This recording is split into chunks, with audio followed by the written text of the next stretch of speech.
G'day guys, Vicar here. Hope everybody's doing good. Hey, my car is broken. Yeah, I got a misfire. I gotta find out which coil it is, and I brought my bag of ignition coils.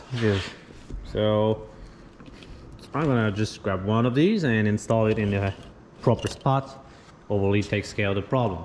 Also got that box here, which is my center panel for my front bumper, which I've been running with no front panel, and it's hideous. But I mean, bumper's not the same color as the car, so I wasn't too fussy about it. But I got it. It's my own. It's my Christmas present to myself, buying this little thing for $193. You know, you got the. You gotta pay what they go for. So basically I'm gonna have that piece that goes here. I was debating using the one from this bumper here, which I'm fixing up for one of my clients. He's got a 05. He's got, yeah, I think this thing in highest mileage, so he wants to do this swap. So he's gonna swap to this 06 bumper. But I had this panel on that one. The only thing is it doesn't have the hole for my parking sensor, so I decided not to use it. Same thing. All right, so let's go. Of course, I've got other codes inside the engine computer. I'm suspecting a vacuum leak. So yeah, system tooling, and catalytic. But catalytic can be from the fact it's running too lean. So that's something. And now we got random misfire detected, which is gonna pop up anytime you got one, and we got cylinder 5 misfire detected, so I know I got cylinder 5 to replace. So that's what we're gonna do. We're gonna go and clear those codes. We know it's number 5, and we're just gonna go back. Done. Close. And apparently my car likes me, and it gave me the easiest, absolute easiest coil to do, which is number 5 right here.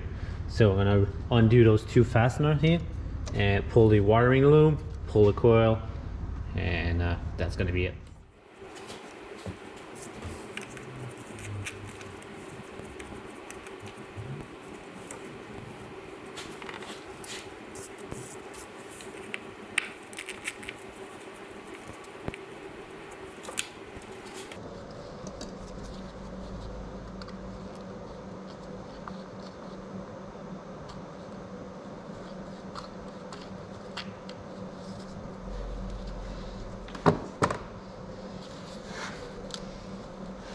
Now when you want to undo these, you press them together, then you press the tab, and it come off way easy. These ones are a bit tired and the loom is a bit broken here, but they still hold pretty good, so I'm not gonna replace them just yet. So, and then the last one, hardest one, we'll scoot these over till I can free up. Now it's stuck in the dipstick. So you see there's a dipstick. Mine's broken, so it'll go right over. But yours is not gonna be that easy, so you're gonna have to remove your dipstick. Put a towel in the hole. So I got one here. I got that guy. Oh, it's pretty stuck in there. So I'm gonna have to use both hands to get that guy out. You're gonna return here.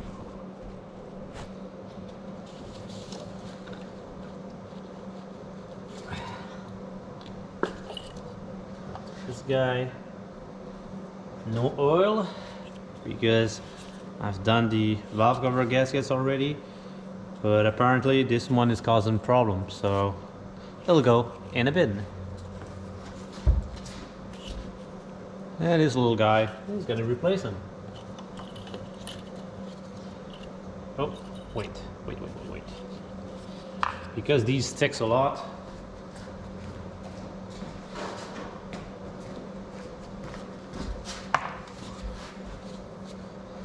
I like to put a little bit of grease right here and there, so it doesn't get stuck. It's not gonna make it pop up anyways, the loom and the connector. I mean, it's a good tight fit, so it ain't gonna pop out by itself. There's no pressure to it anyways. So I just put a little bit of grease like that so they don't stick. and then you try to pull it out and you rip the boot right here. Also makes installing much easier. And now just reverse procedures of putting everything back. And this is how all cars should be made. Easy access to them, no extravagant beauty cover on top or intake flopping over like a Chrysler. It's like, no, this is as good as it gets. You want injectors? One bolt here, one bolt there, right? The rail comes up, you replace your injectors. So some good things about these Germans, but this old era is over now. So yeah, so just buy what you want, deal with the issue that comes up. That's pretty much what it is now. It's not gonna be issue with any manufacturer and any model. Like this one, changing the starter requires removing the subframe. Only on these years. And then when you fall into the 4.2 after 2007, then it gets a little better because they move the location of one of the bolts, so you can remove it from the front, and it's not as bad. But on this one, you remove the subframe. And I'm only gonna tighten them, those little bolts, so they don't break. Tiny little ratchet. You don't need a big one. Car to drive, and I'm holding like this, not even like that. So just, it barely needs any torque. There you go. One as well. Everything is clipped. It's coming off. That's it. Alright, so this completes the installation of this ignition coil, and then I'm gonna go to the bonus footage of installing this trim here.